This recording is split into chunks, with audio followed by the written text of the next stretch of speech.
À Memphis, au Tennessee, un crime horrible terrifie la population. Même si les habitants n'ont pas été témoins de l'enlèvement d'une jeune mère, ils sont tous affectés par cette perte. Les autorités locales se mettent à la recherche de l'auteur de cet homicide. Plusieurs suspects disposent d'un mobile. Ce meurtre n'est-il que le résultat d'un malheureux hasard ou le fruit d'une minutieuse planification ?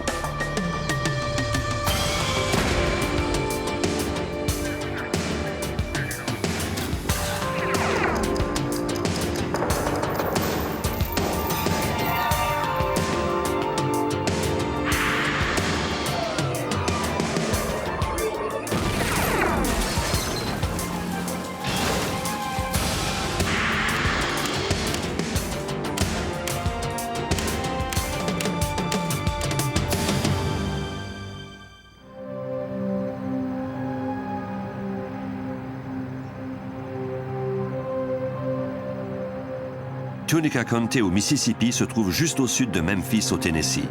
C'est la troisième plus importante destination des amateurs de casinos. Shannon Sanderson, 25 ans, y allait fréquemment depuis quelque temps. Le 19 avril 1996, cette femme de Memphis se rendit à son établissement favori.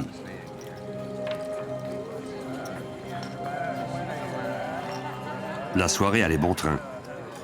Au blackjack, elle avait réussi à faire de sa mise de 500 $ un magot de 5000 $.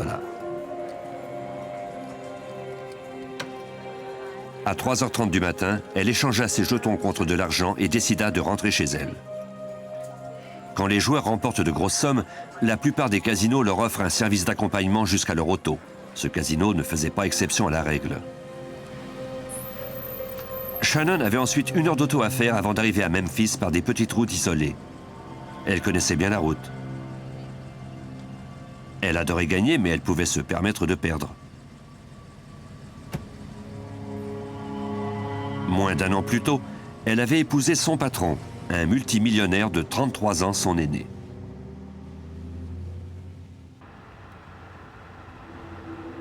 Plus tôt dans la soirée, elle avait déposé ses 3 jeunes enfants nés d'un mariage précédent chez leurs grands-parents au nord-est de Memphis. Il était environ 4h45 du matin lorsque Shannon gara son auto dans l'allée de ses ex-beaux-parents pour prendre ses enfants.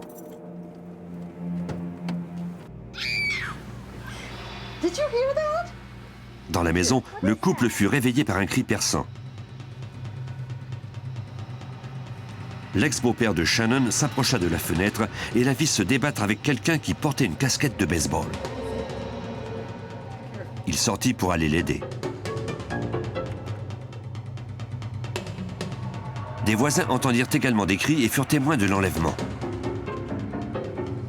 En quelques secondes à peine, cette mère de 3 enfants avait été enlevée à moins de 20 mètres de la porte d'entrée.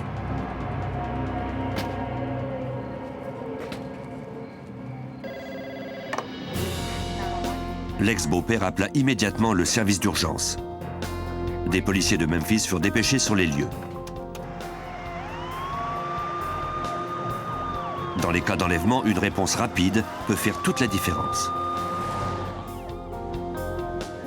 Quelques minutes plus tard, les policiers arrivèrent sur place et interrogèrent l'ex-beau-père de Shannon. Le capitaine de la police Richard David Rawlson, alors sergent, se rappelle cet homme ébranlé qui faisait de son mieux pour décrire la scène dont il avait été témoin. L'homme a entendu du boucan et il a vu une voiture s'éloigner. Au même moment, d'autres voisins ont également entendu le bruit et regardé dehors. Ils ont vu la voiture qui partait. Ils nous ont donné une description du conducteur et de son véhicule. Malgré la faible lueur de l'aube, les témoins étaient tous d'accord sur le fait que le conducteur portait une casquette rouge. Mais la description de son véhicule variait. Certains croyaient que c'était une voiture sport d'une couleur foncée. L'un d'eux croyait avoir reconnu une Chevrolet Beretta de couleur bordeaux. Malheureusement, personne ne pouvait fournir une description du visage de l'individu. Sur l'allée, à proximité de la rue, les policiers trouvèrent 2 boutons en métal qui avaient vraisemblablement été arrachés des vêtements de Shannon. Non loin de là, on trouva un ongle artificiel. On fouilla la voiture de la victime, mais il n'y avait aucune indication sur l'identité du ravisseur, ni sur l'endroit où Shannon pouvait se trouver. Son ex-beau-père donna à la police le nom du casino qu'elle et son nouveau mari fréquentaient. L'établissement confirma qu'elle y était bien allée et qu'elle avait remporté la somme de 5 000 $, mais on fut bien incapable de dire avec qui elle s'y trouvait. Plus tard, au cours de la journée, la nouvelle de cette mère de 3 enfants enlevée à quelques pas seulement de l'endroit où il dormait secoua la population, selon le procureur du district de Memphis, Jerry Kitchen. Shannon semblait prendre l'éducation de ses enfants très au sérieux, puisqu'elle était rentrée à Memphis pour aller les chercher et s'assurer qu'ils ne manqueraient pas un jour d'école.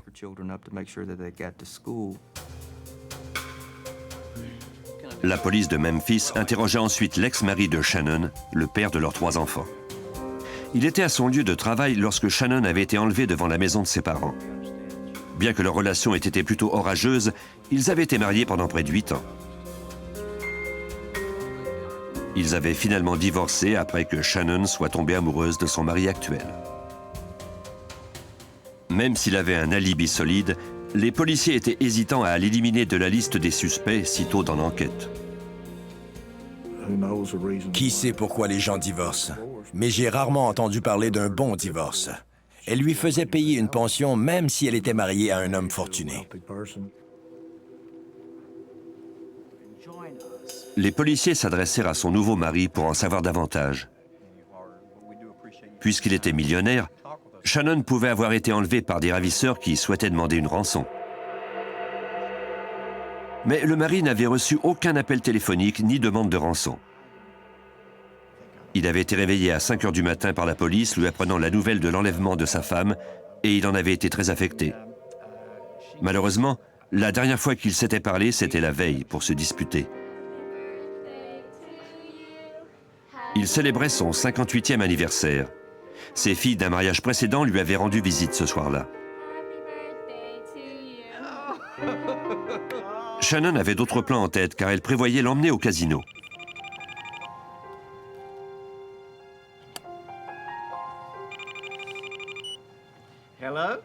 Hi, sweetie. Après avoir déposé ses enfants, elle l'avait appelé pour lui dire qu'elle venait le chercher. Il lui avait alors répondu qu'il n'était pas prêt. Ses filles étaient encore là et il désirait passer un peu de temps avec elles avant de sortir. Cela rendit Shannon furieuse.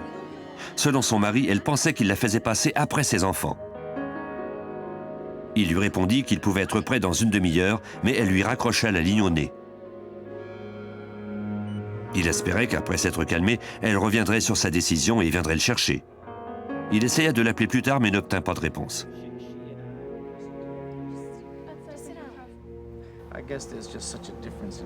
Les policiers lui demandèrent ensuite qui, à son avis, aurait pu en vouloir à la vie de Shannon. Le mari mentionna un ex-petit ami contre lequel Shannon avait porté plainte pour harcèlement 1 an plus tôt. Il croyait que cet homme possédait une Chevrolet Beretta.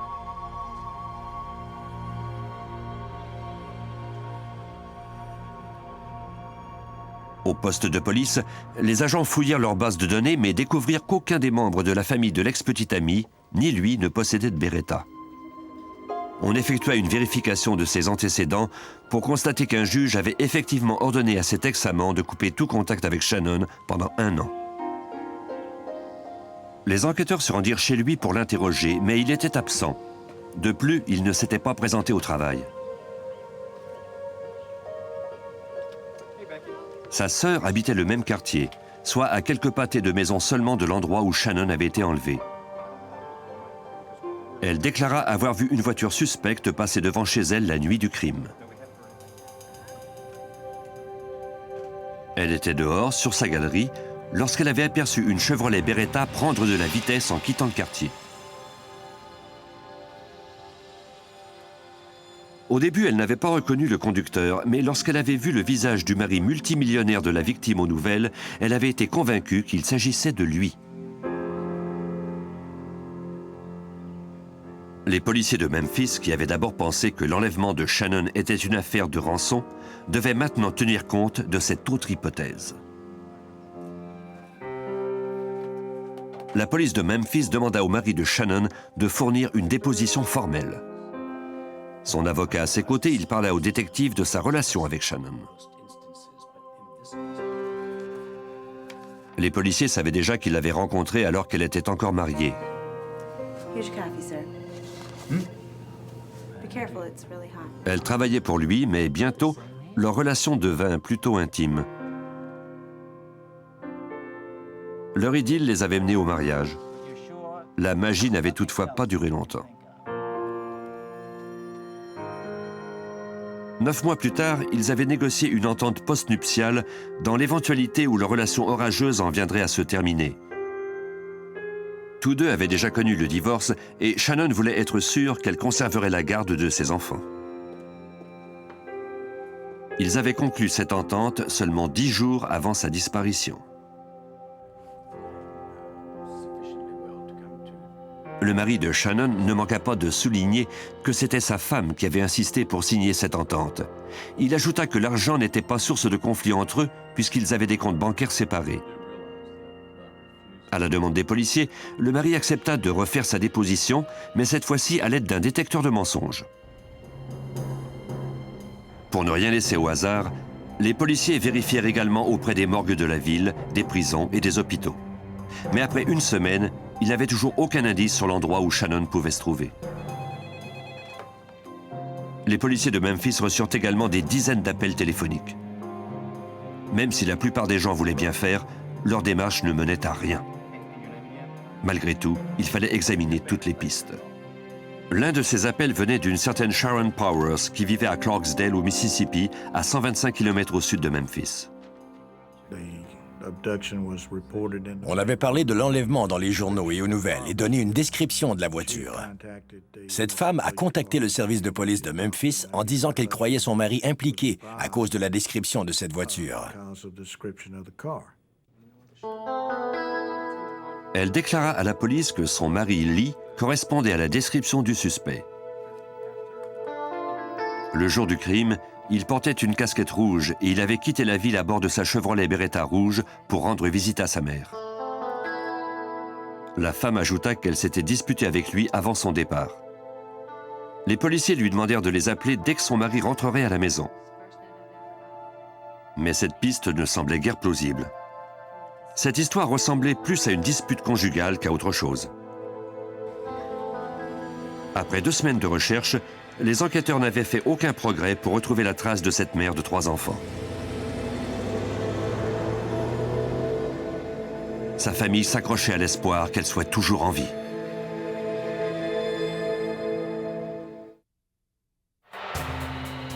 Au printemps 1996, la police de Memphis était toujours à la recherche de Shannon Sanderson, 25 ans, enlevée devant la maison de ses ex-beaux-parents. Les enquêteurs n'avaient obtenu aucun indice en interrogeant son mari, ses anciens amants et les gens du quartier. Dans une enquête, on commence par essayer d'éliminer de la liste des suspects les personnes de l'entourage immédiat de la victime. Après plus de 2 semaines de recherche, le capitaine Richard David Rawlson de la police de Memphis craignait d'avoir épuisé le temps dont il disposait pour retrouver Shannon. À cause de tous ses anciens amis et amants, nous n'avions pas la moindre idée de ce qui s'était produit. Mais les jours passaient et nous savions que nos chances de la retrouver en vie étaient de plus en plus minces. Le 6 mai, l'ex-petite amie de Shannon vint enfin au poste pour subir un interrogatoire. L'année au cours de laquelle on lui avait interdit de s'approcher de Shannon venait de se terminer. Il déclara qu'au moment de l'enlèvement, il dormait chez sa mère. Il refusa de se soumettre au détecteur de mensonges tant qu'il n'en aurait pas discuté avec son avocat.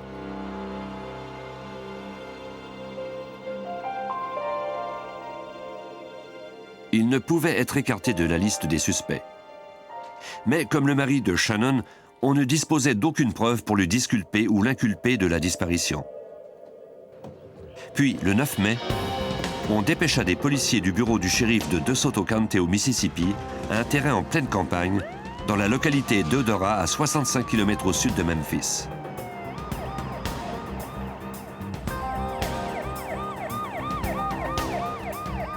Un couple qui inspectait sa nouvelle propriété avait remarqué une forte odeur pestilentielle.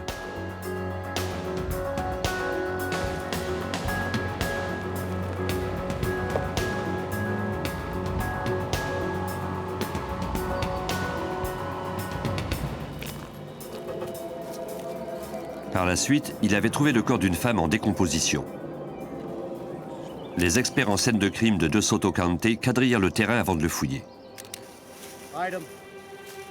Méthodiquement, ils se mirent à la recherche de tout indice potentiel. Ils étiquetèrent et notèrent tous les éléments trouvés à mesure qu'ils se rapprochaient du corps. À 5 mètres, ils trouvèrent un escarpin.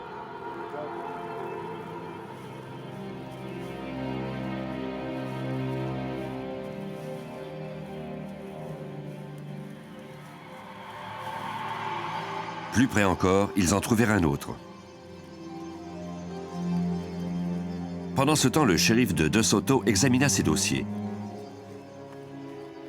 Personne ici n'avait signalé la disparition d'une femme. Il élargit son champ de recherche pour y inclure des villes plus importantes de la région. Lorsqu'il contacta les autorités de Memphis, il apprit que Shannon Sanderson, une mère de 3 enfants d'à peine 25 ans, était portée disparue depuis plus de 2 semaines. Les agents de DeSoto obtinrent alors sa description physique.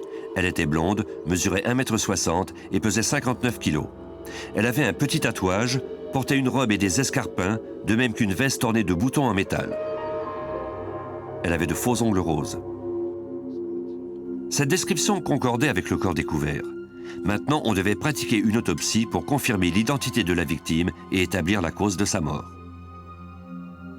Dans son rapport, le médecin légiste nota qu'elle avait été tuée par un projectile de calibre 25 à la tempe droite.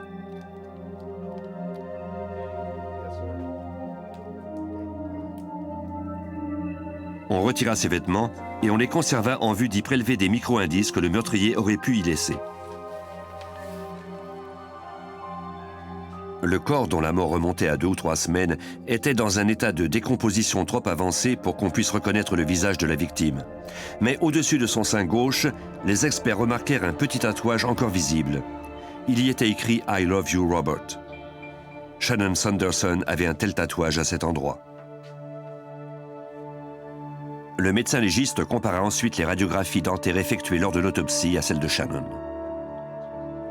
L'identité de la victime fut confirmée. Il s'agissait bien du corps de Shannon Sanderson.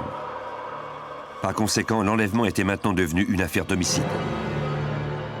À Memphis, on confia le cas à l'assistant du procureur, Jerry Kitchen. Sa première tâche consisterait à éliminer le plus de suspects possible de la liste établie par les enquêteurs depuis les 3 dernières semaines. Ici, à Memphis, il est plutôt rare que nous soyons aux prises avec ce que j'appellerais des cas mystères, c'est-à-dire des cas où nous ne parvenons pas à trouver rapidement un suspect et à l'arrêter après le fait. Mais dans ce cas-ci en particulier, nous étions face à ce problème, c'est-à-dire que de nombreux suspects potentiels pouvaient avoir joué un rôle dans l'enlèvement et le meurtre de cette victime.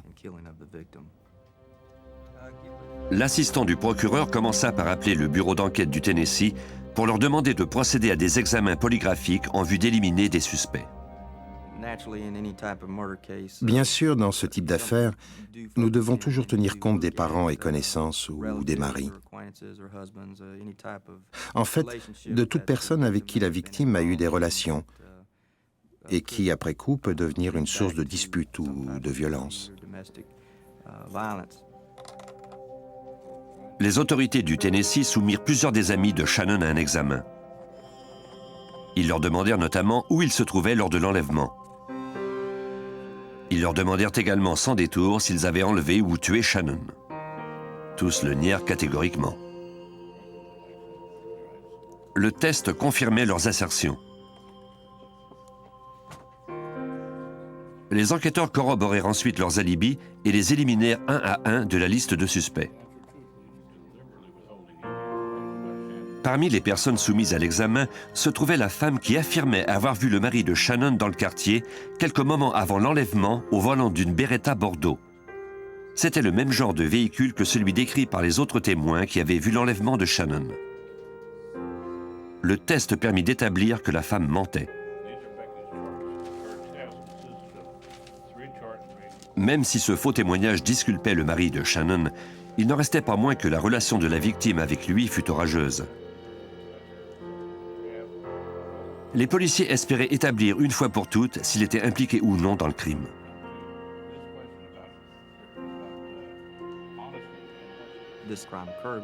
Le crime avait été commis à 4 heures du matin. Le mari de la victime nous avait dit qu'il était au lit, seul.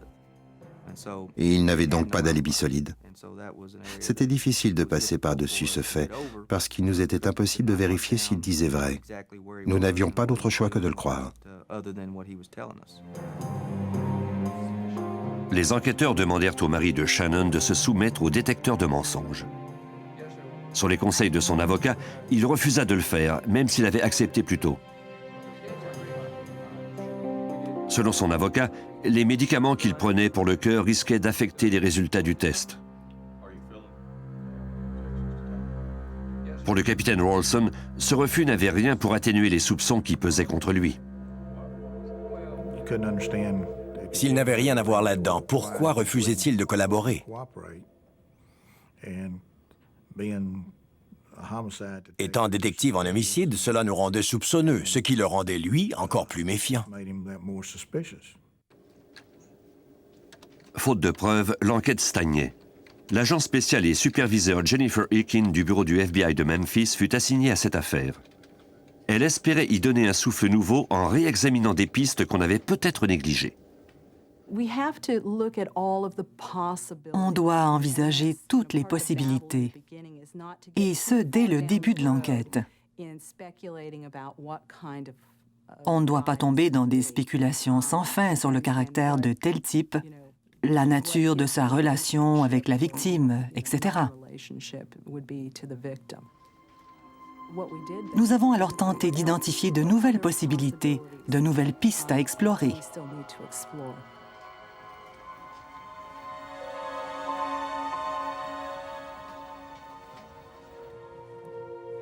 L'une de ces pistes, bien que peu prometteuse, était celle de Sharon Powers, la femme qui avait déclaré que son mari correspondait à la description du suspect. Mais maintenant, elle n'était même plus certaine de ses déclarations. Elle dit à la police qu'elle s'était sans doute emportée, renforçant du même coup l'impression des agents qu'elle tentait simplement de se venger de son mari qui l'avait quittée. Bien que celui-ci ne fût pas un suspect important, les policiers désiraient l'interroger. On transmit un bulletin spécial à tous les services de police pour leur faire savoir que Gerald Lee Powers était recherché pour subir un interrogatoire. Ensuite, des agents du FBI et des enquêteurs du Tennessee visionnèrent l'enregistrement de la caméra au-dessus de la table de blackjack où Sharon avait remporté les $5000 disparus avec elle. Sa pile de plus en plus haute de jetons en faisait une cible attrayante. Les enquêteurs tentèrent de voir si un homme semblait s'intéresser à elle. Mais si le meurtrier avait l'intention de la tuer, pourquoi, se demandait l'agent Eakin, avait-il attendu aussi longtemps pour passer à l'action? Il était évident qu'elle gagnait de l'argent depuis un bon bout de temps. Elle était là tard dans la nuit. Et pourtant, l'enlèvement n'avait eu lieu qu'1 heure et demie après qu'elle eût quitté ce lieu. Nous devions donc tenter de déterminer si ce meurtre avait quelque chose à voir avec sa visite au casino ou non. L'enregistrement permettait de voir Shannon, mais l'angle était tel qu'il était impossible de savoir si quelqu'un l'épiait. Les enquêteurs ne progressaient guère. Pendant qu'ils se demandaient comment continuer, l'enquête prit une tournure inattendue. Le 22 mai 1996, près d'Hebronville au Texas, soit à 1200 km de l'endroit où Shannon avait dû monter de force à bord d'une Chevrolet Beretta, un véhicule correspondant à cette description fit une embardée pour éviter de s'arrêter à un poste frontière. Le véhicule était immatriculé au Mississippi. Un patrouilleur se mit à sa poursuite, croyant que le conducteur voulait traverser illégalement la frontière ou qu'il était un contrebandier.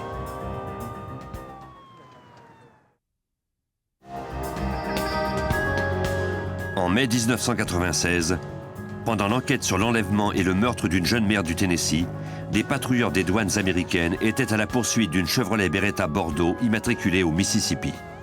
C'était le même modèle de voiture que celui décrit par les témoins de l'enlèvement. Coincé dans une impasse, le suspect résista à sa capture. Mais il obtempéra en voyant les policiers sortir leurs armes.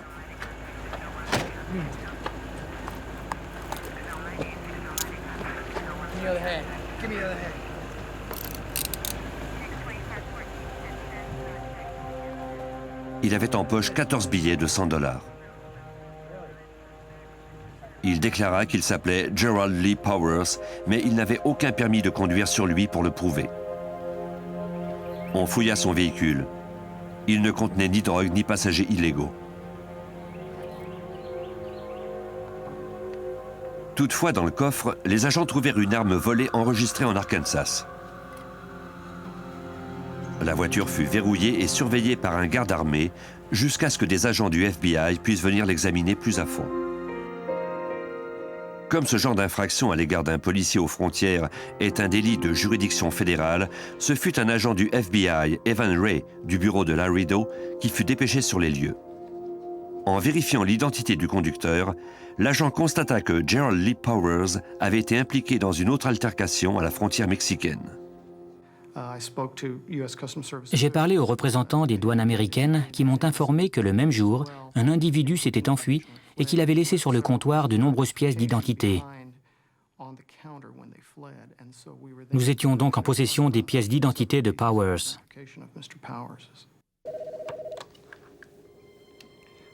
Le véhicule était enregistré au nom de Sharon, la femme de Powers, à Clarksdale, au Mississippi. L'agent Ray découvrit également que Gerald Lee Powers avait des antécédents de violence et qu'il était recherché pour un interrogatoire relativement à l'enlèvement et au meurtre de Shannon Sanderson. Après avoir rejoint les autorités de Memphis, il se rendit à Hebronville pour examiner la voiture de Powers. Tout d'abord, la Chevrolet Beretta concordait avec la description fournie par les témoins de l'enlèvement. Les agents espéraient trouver à l'intérieur du véhicule la preuve de l'implication de Powers dans le meurtre de Shannon Sanderson. Un drap et une tête d'oreiller, de même que le tapis du coffre de la voiture, furent placés dans des sacs spéciaux.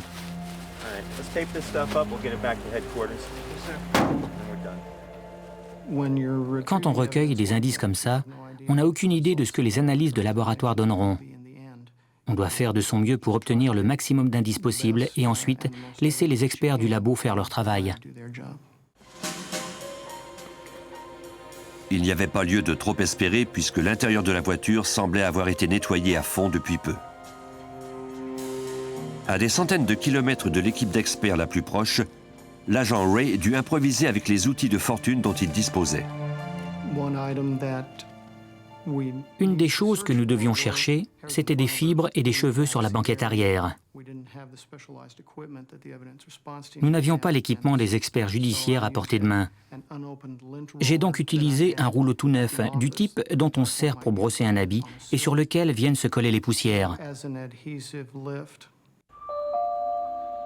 Après avoir enlevé le siège avant, les agents trouvèrent un ongle artificiel rose par terre. Il ressemblait à ceux que portait la victime au moment de son enlèvement. Le procureur Jerry Kitchen croyait qu'il s'agissait là d'une preuve très convaincante de la présence de Shannon Sanderson dans la voiture de Powers. L'agent Ray nous a appelés pour nous dire qu'il avait trouvé un ongle au pied du siège arrière du véhicule. Cela corroborait les témoignages déjà recueillis, selon lesquels c'était à cet endroit qu'était assise la victime quand on l'avait enlevée.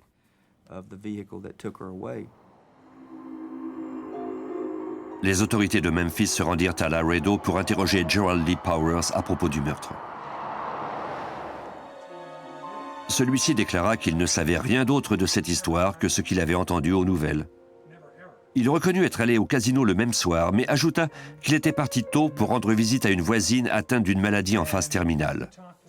Pendant l'interrogatoire, d'autres enquêteurs appelèrent la voisine en question à Clarksdale. Celle-ci nia avoir reçu Powers à ce moment-là. Nous n'étions pas convaincus à 100% que Gerald Powers était notre homme, mais nous trouvions étrange qu'il nous donne un faux alibi. Et bien sûr, cette voisine était très malade et avait pu se tromper parce qu'il lui avait rendu visite à maintes reprises. Les enquêteurs espéraient que la femme de Powers, Sharon, corroborerait les déclarations de la voisine. Au début, elle avait déclaré que son mari correspondait étrangement à la description du suspect à la casquette rouge aperçu par les témoins lors de l'enlèvement. Cette fois-ci, elle ajouta que son mari fréquentait assidûment le casino où la victime avait passé sa dernière soirée. Mais elle ignorait si son mari avait rendu visite à la voisine et maintint que, selon elle, il n'avait rien à voir avec l'enlèvement et le meurtre de Shannon Sanderson. Même si de nombreux enquêteurs craignaient de perdre leur temps, l'agent Jennifer Erkin, elle, commençait à reprendre espoir. Nous sentions que Sharon Powers était ambivalente. Même si elle avait manqué de conviction en nous racontant son histoire, nous nous doutions qu'elle s'était manifestée parce qu'elle détenait peut-être d'autres informations. L'agent Erkin décida alors de prendre le temps nécessaire pour acquérir la confiance de Sharon Powers. Elle multiplia les contacts avec Sharon Powers pendant plusieurs semaines. Pendant ce temps, le FBI communiqua avec Tom Scott, le directeur du service de surveillance du casino que la victime avait fréquenté avant son enlèvement. On lui demanda de vérifier si Gerald Lee Powers apparaissait sur les enregistrements des 600 caméras de l'établissement de 9000 m². Jennifer Erkin du FBI nous a donné une description sommaire du suspect et de ce qu'il portait dans la soirée en question. C'est avec ces données, comme la couleur de ses chaussures, son jean, sa veste et possiblement une casquette, que nous avons travaillé. Mais il faut rappeler que tous les jours, entre 3000 et 10 000 personnes fréquentent ce casino. Scott et son équipe visionnèrent des centaines d'heures de matériel à la recherche de l'homme à la casquette rouge et au t-shirt jaune. Ils se concentrèrent particulièrement sur la table de blackjack où Shannon avait passé presque toute la soirée. Si le suspect était resté sur place, c'eût été facile. Mais un casino est un endroit excitant et les gens aiment s'y promener et passer d'une machine à sous à une autre. Il y a aussi des restaurants et des tables de jeu. Nous n'avons pas pu retrouver cet individu sur les bandes. Les enquêteurs se tournèrent de nouveau vers Sharon Powers pour en apprendre plus sur les activités de son mari ce soir-là. Ils firent tout ce qu'ils purent pour la mettre en confiance. Une de ses voisines, qui était policière, la rassura à son tour et lui offrit son soutien. Sharon était déchirée entre sa compassion pour la victime et ses sentiments à l'égard de son mari. Elle était amoureuse de cet homme. Je crois qu'il n'était pas facile pour Sharon d'accepter le fait que la victime était la mère de 3 jeunes enfants. Elle était elle-même mère de 3 enfants et pouvait par conséquent s'identifier à elle. Peu à peu, Sharon Powers vint à bout de son dilemme.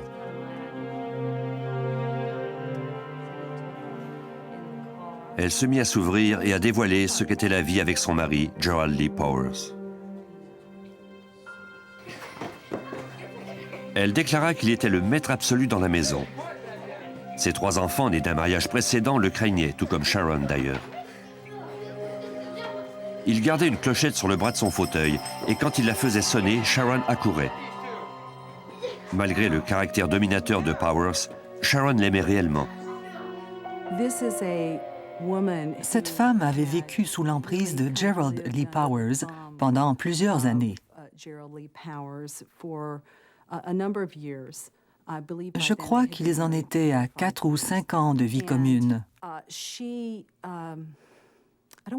ne veux pas dire qu'elle aimait ce style de vie, mais je crois qu'elle s'y était habituée.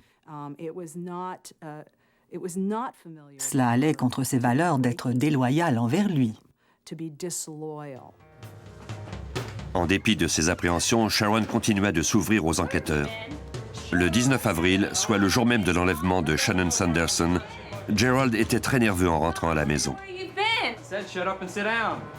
Sharon était en colère parce qu'elle croyait qu'il avait passé la nuit avec une autre femme.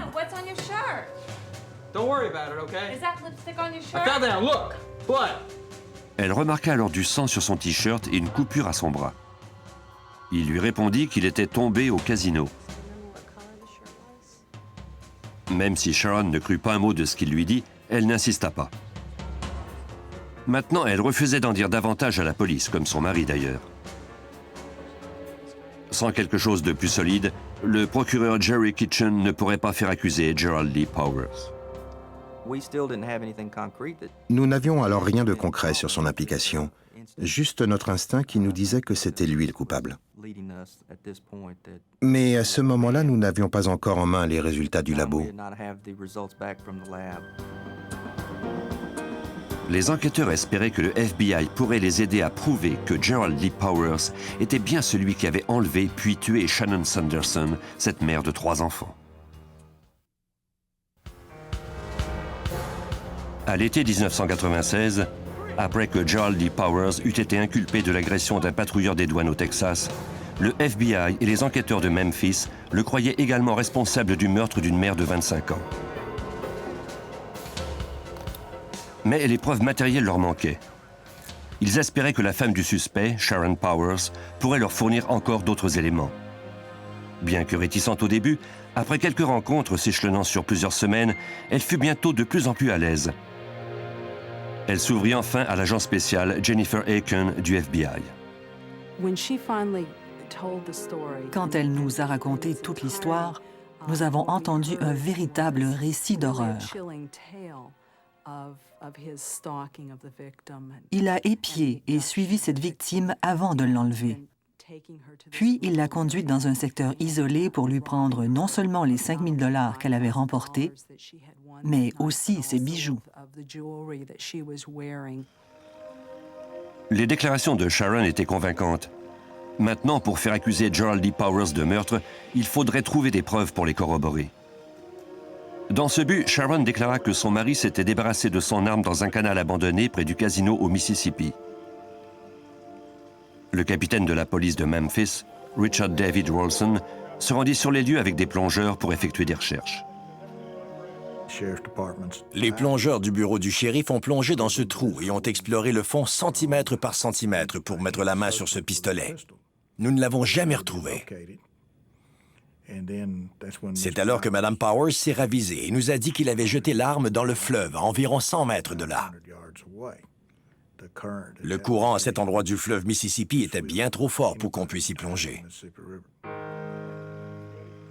Ainsi, on se retrouvait avec plus de questions que de réponses, et il était impossible de savoir si Sharon Powers leur avait dit la vérité.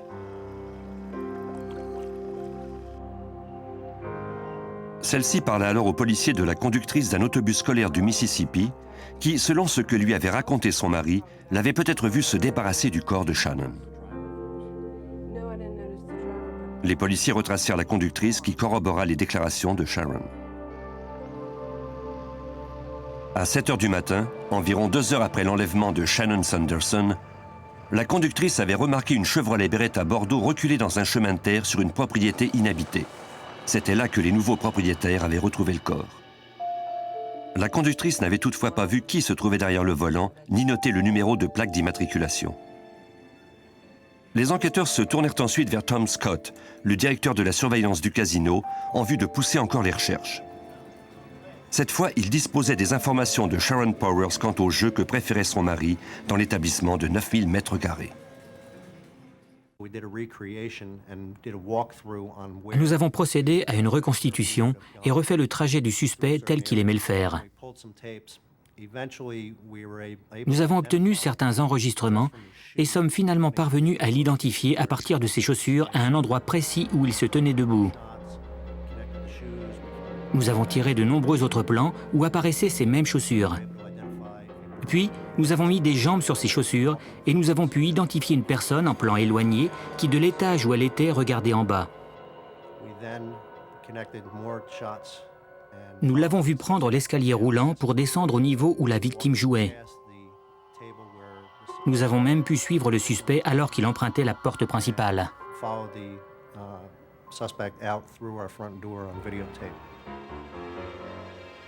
L'enregistrement était convaincant et confirmait que Gerald Lee Powers était bien au casino ce soir-là.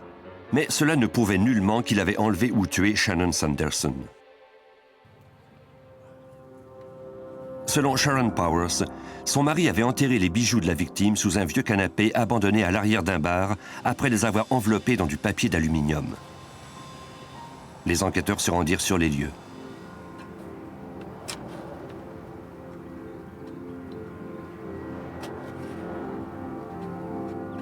Exactement comme l'avait dit Sharon Powers, les enquêteurs trouvèrent la petite boule d'aluminium. À l'intérieur se trouvait de la pellicule plastique rose et des bagues identifiées plus tard par le mari de Shannon. Maintenant, on pourrait vérifier si c'était bien Gerald Lee Powers qui les avait enveloppées.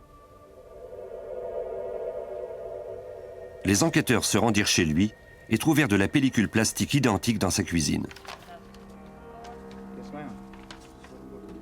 On envoya le rouleau de même que les bagues au labo pour les faire comparer.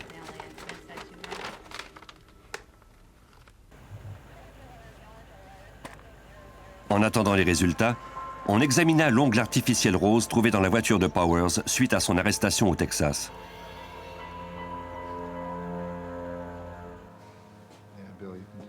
À partir de photos d'autopsie, les enquêteurs remarquèrent qu'il manquait au moins 2 ongles à la victime.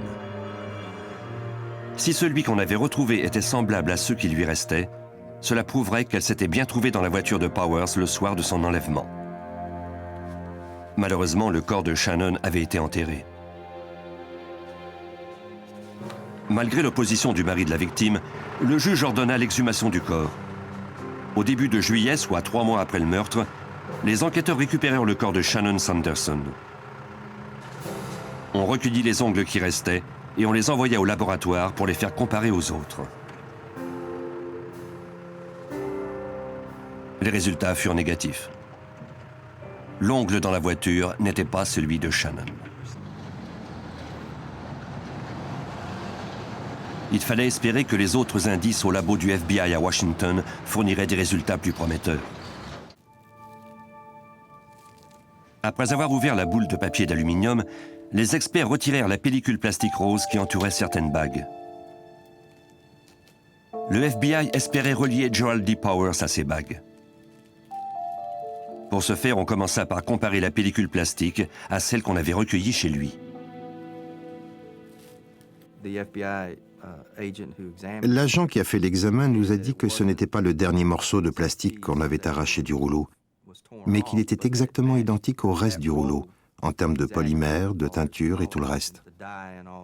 Cela indiquait qu'on s'était servi de la pellicule de ce rouleau pour envelopper les bagues.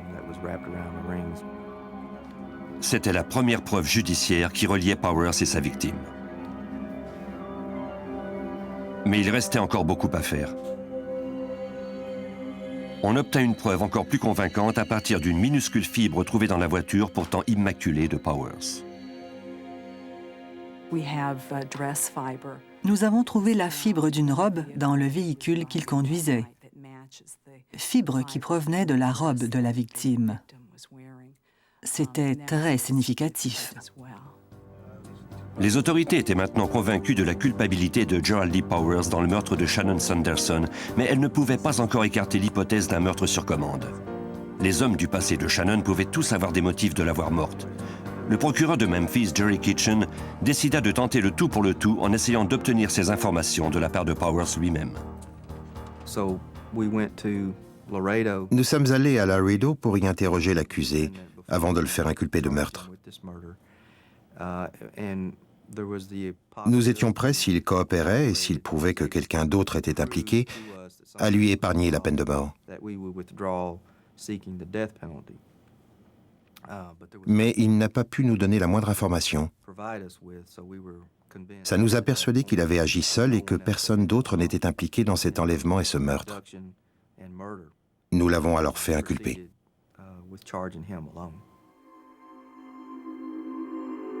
Powers a eu tout le loisir de planifier ce meurtre. Il a surveillé sa proie pendant plusieurs heures au casino.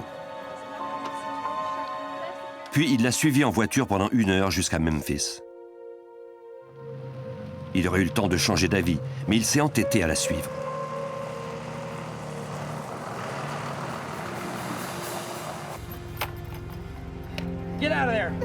Il a enlevé cette mère de 3 enfants, l'a volée, puis tuée à bout portant.